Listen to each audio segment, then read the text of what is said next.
Assalamualaikum, Mas. Waalaikumsalam, ada yang bisa saya bantu, Bu? Bisa? Gini Mbak, saya habis konsultasi ke dokter Iya. dan mendapatkan rujukan untuk direkomendasikan mendatangi perawat untuk mendapatkan edukasi mengenai penyakit kusta. Oh, mengenai penyakit kusta. Boleh tahu siapa yang kena penyakit kusta, Pak? Saya sendiri Oh, sudah berapa lama? baru-baru ini terjadi.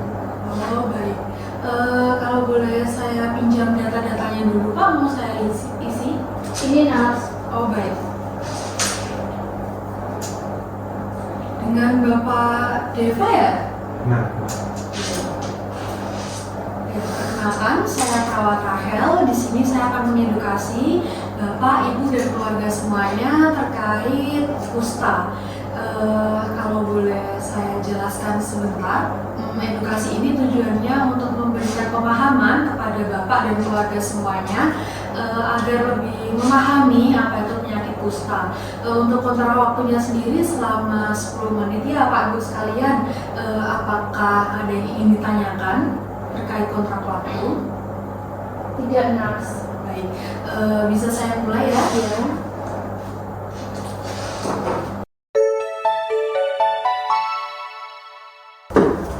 Baik, Bapak, Ibu semuanya, apakah sudah tahu apa itu penyakit kusta?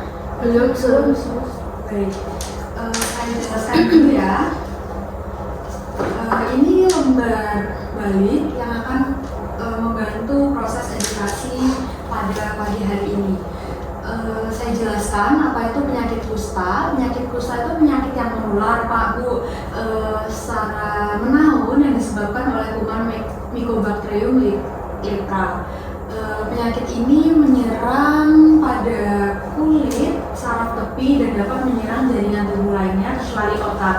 Nah, ini bakterinya kusta itu seperti ini ya Pak ya. Untuk pertama kali muncul itu bercak putih di kulit. Bapak juga seperti ini kan gejala awalnya? iya Pak. Iya, yang menyerang gejala tepi, saraf tepi maksudnya. Untuk gejala penyakit kusta itu gejala awalnya tidak merasa terganggu sebenarnya, hanya terdapat kelainan berupa kulit bercak putih seperti itu yang menyerupai kamu. Seperti rasanya mungkin nggak ada rasa ya Pak awal-awalnya, terus tidak gatal, tidak sakit, terus kalau dicubit juga mati rasa seperti itu kan ya. Terus gejala lanjutannya itu biasanya mata, tangan, kaki biasanya menyerang Pak Bu. Matanya itu tidak bisa menutup, bahkan hingga buta. Kalau tangan, kaki itu biasanya menyerang di telapak seperti ini. Nah itu jari-jari juga bisa terserang seperti nanti jadi keriting, memendek, lumpuh, putus, dan semper seperti itu. Dari sini apakah ada yang ingin ditanyakan? Belum. Oh ya, saya tadi lupa berkenalan. Ini siapa ya Bu? Ini anak saya yang pertama, Oh ya. dan ini adiknya. Oh iya. Sambil anak-anaknya teredukasi juga ya. Iya.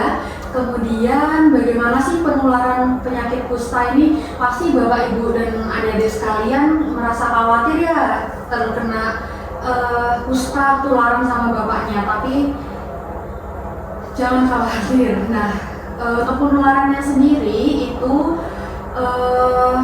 terjadi secara langsung dari penderita yang belum diobati ke orang lain dengan kontak yang lama melalui pernapasan. Jadi untuk bapaknya lebih baik selama sakit itu menggunakan masker ya Pak. Nah seperti bapak yang lakukan sekarang. Nah kalau berbincang juga harus diberi jarak minimal 5 meter begitu ya Pak Bu ya. Tidak melalui perantara makanan. Jadi kalau bapak di rumah makan dengan alat makan yang sama itu tidak usah khawatir. Yang penting cara membersihkannya dan mensterilkannya itu tepat gitu. Tidak melalui perantara makanan, minuman maupun hewan ternak seperti itu. Terus kemungkinan anggota keluarga dapat tertular kalau penderita tidak berobat. Oleh karena itu seluruh anggota keluarga harus diperiksa. Jadi Bapak, Ibu, dan keluarga tadi sudah diperiksa ya? Sudah. Ya, baik. Kemudian bagaimana memastikan penderita kusta? Untuk mengetahui secara pasti bahwa seseorang menderita penyakit kusta ini harus dilakukan pemeriksaan secara sistematis terhadap kelainan kulit dan saraf. Kadang-kadang untuk memastikannya ini diperlukan pemeriksaan kerokan kulit yang diperiksa dengan menggunakan mikroskop. Sepertinya sudah dilakukan ya Pak ya? Makanya, oh baik. Nah, cara pemeriksaannya seperti ini. Biasanya pada bercak putih itu nanti kayak dicubit seperti itu. Nah, itu terasa mati rasa. Nah, itu yang dirasakan oleh penyakit kusta. Dan juga ada pemeriksaan pembesaran saraf pada nervus ulnaris, nanti diperiksa seperti ini di bagian sini. Nanti kalau semisal ibu atau anak-anak sekalian di rumah kalau ingin memeriksa saraf sendiri bisa dilakukan. Dan juga ada pemeriksaan gangguan saraf motorik pada jari tangan. Nah, seperti ini.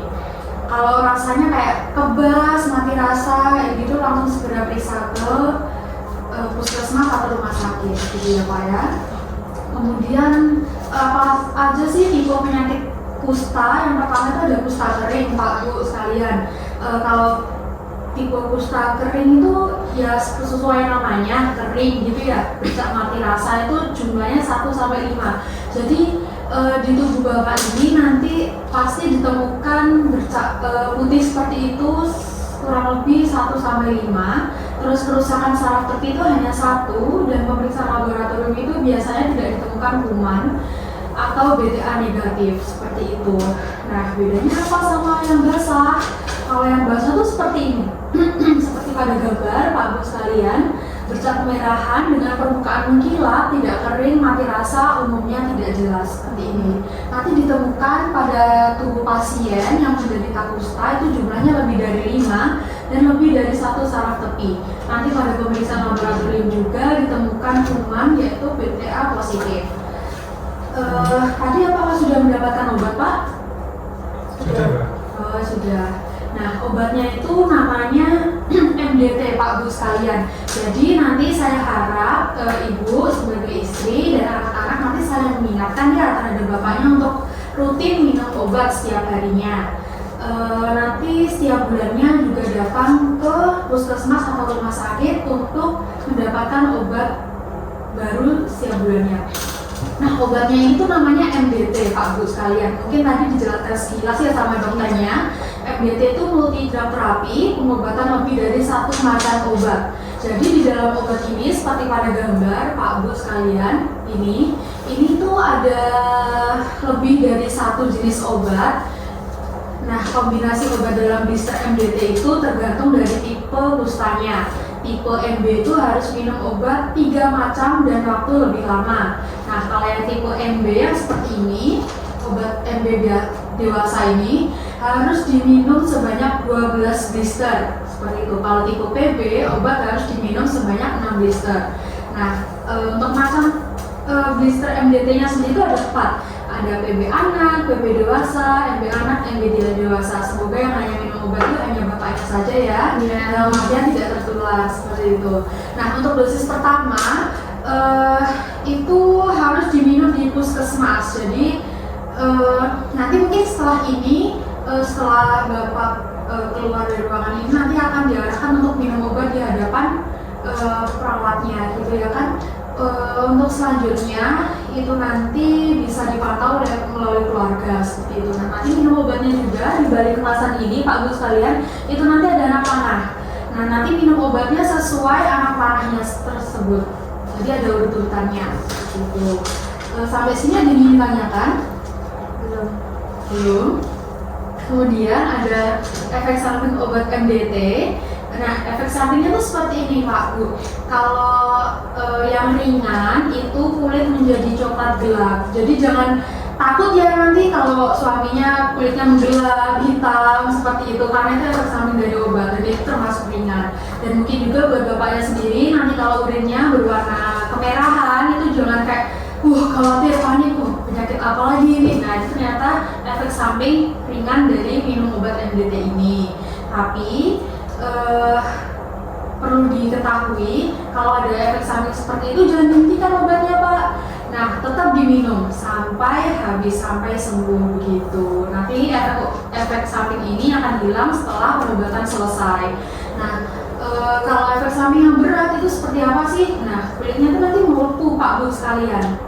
Melepuh, memerah, dan mengelupas seperti itu. Nah, yang seperti itulah baru nanti langsung dilaporkan ke puskesmas, ke rumah sakit, dan untuk dihentikan minum obatnya. Mungkin nanti digantikan dengan obat lainnya yang mungkin bisa lebih cocok terhadap bapaknya, seperti itu.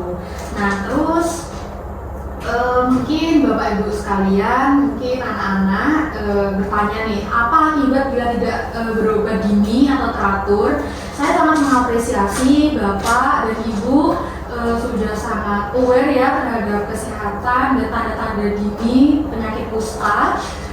Nah, sebenarnya kusta itu sembuh bila pengobatannya cepat dilakukan gitu.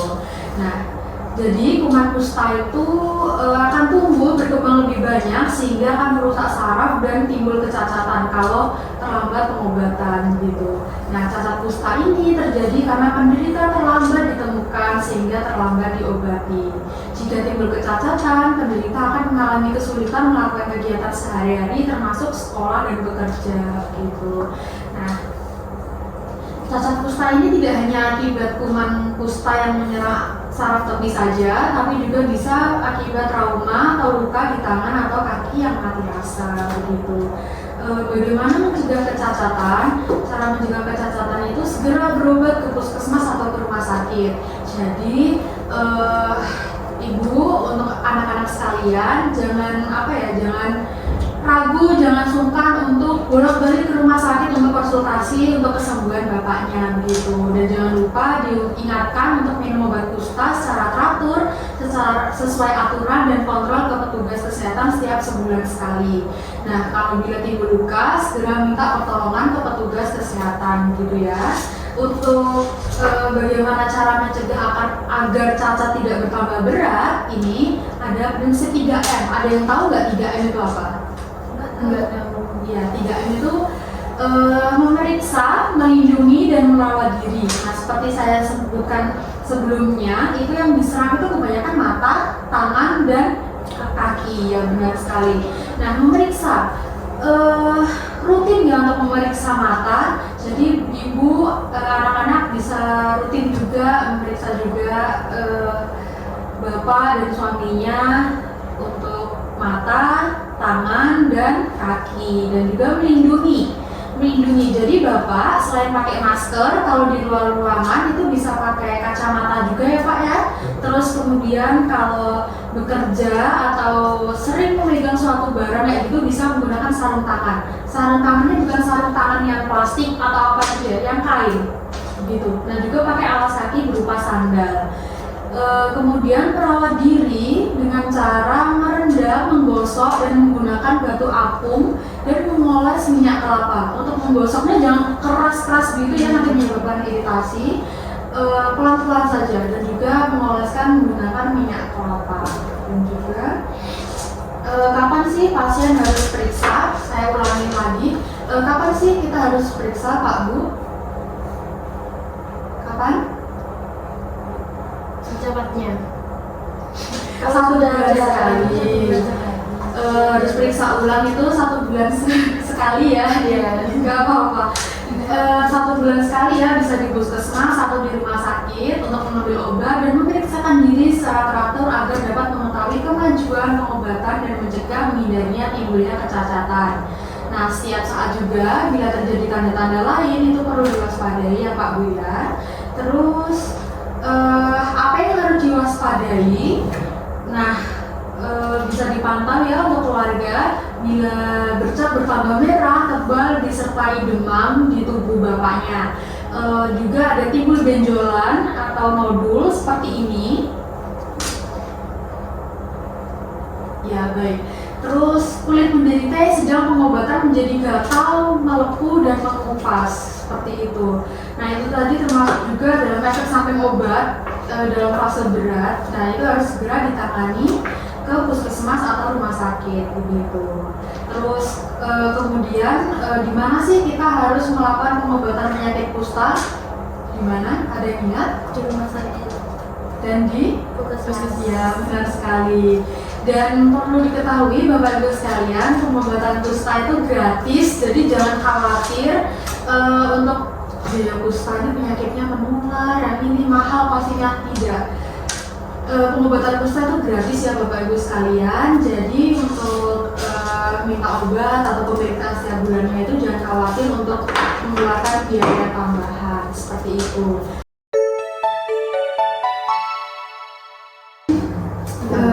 Baik, sesi pemaparan materi atau edukasi sudah selesai ya Bapak Ibu sekalian. Apakah ada yang ingin ditanyakan? Ada. Iya, apa? Tadi kan dijelaskan kalau penyakit kusta itu bisa sembuh, Mas. Iya. Untuk penyembuhannya itu berapa lama ya? Berapa lamanya itu tergantung konsistensi bapaknya dan tingkat imunitas bapaknya juga. Jadi harapannya dukungan keluarga itu penting sekali, seperti dukungan untuk rutin minum obat dan pemeriksaan seperti itu. Insya Allah bakal cepat kok. Ini semisal dan harus kalau bapak itu diisolasi itu bisa membuat dia cepat sembuh atau enggak? Meskipun penyakit kusta ini termasuk penyakit menular ya Bu ya, tapi penyakit kusta ini nggak perlu diisolasi, hanya perlu bapaknya ini memakai masker, menutup tangan dan kaki saat beraktivitas atau memakai kacamata seperti itu dan menjaga jarak. Nah seperti itu. Terus ada yang ditanyakan lagi? Semisal lupa minum obat, apa harus kembali minum obat yang Semula dari awal. Semula dari awal. Nah, seperti itu harus lapor ya Bu ya, dan jangan sebisa mungkin jangan lah Bu. Kalau sebisa lupa 1 hari itu masih bisa ditoleransi dan langsung meneruskan obat buat misal besok kemarin tuh lupa. Nah, hari ini minum obat buat hari ini. Nah, nanti jangan lupa buat lapor bulanan ke puskesmas atau rumah sakit untuk menjelaskan kalau si bapak ini lupa minum obat di hari tersebut seperti itu. Tidak ada berpengaruh, yang penting jeda lupa minum obatnya jangan terlalu lama lah. Kalau sehari 2 hari itu masih bisa ditoleransi seperti itu. Apakah ada pertanyaan lagi? Sudah dapat dipahami ya. Mungkin sesi edukasi pada pagi hari ini sudah selesai ya Bu ya. Untuk kesimpulannya, penyakit kusta ini meskipun menular itu dapat disembuhkan gitu. Kusta itu perlu dimunculkan afirmasi positif, stigma positif. Kalau kusta ini bukan karena guna-guna, kutukan, dosa, makanan, ataupun keturunan. Jadi nanti kalau keluarga mendapatkan misalnya dari omongan dari tetangga, kusta nih bapaknya pasti kena dosa besar nih, atau kena guna-guna nih. Nah kayak gitu seperti salah ya Pak ya Bu ya, seperti itu. Mungkin sesi edukasi pada pagi hari ini sudah selesai. Bapak Ibu dan keluarga juga tidak ada pertanyaan lagi. Mungkin bisa saya akhiri ya. Sekian dari pemaparan materi dari saya. Mungkin ada kurangnya mohon dimaafkan ya Pak Bu ya. Sekian, wassalamualaikum warahmatullahi wabarakatuh. Waalaikumsalam warahmatullahi wabarakatuh. Makasih. Ya, makasih. Hati-hati di jalan.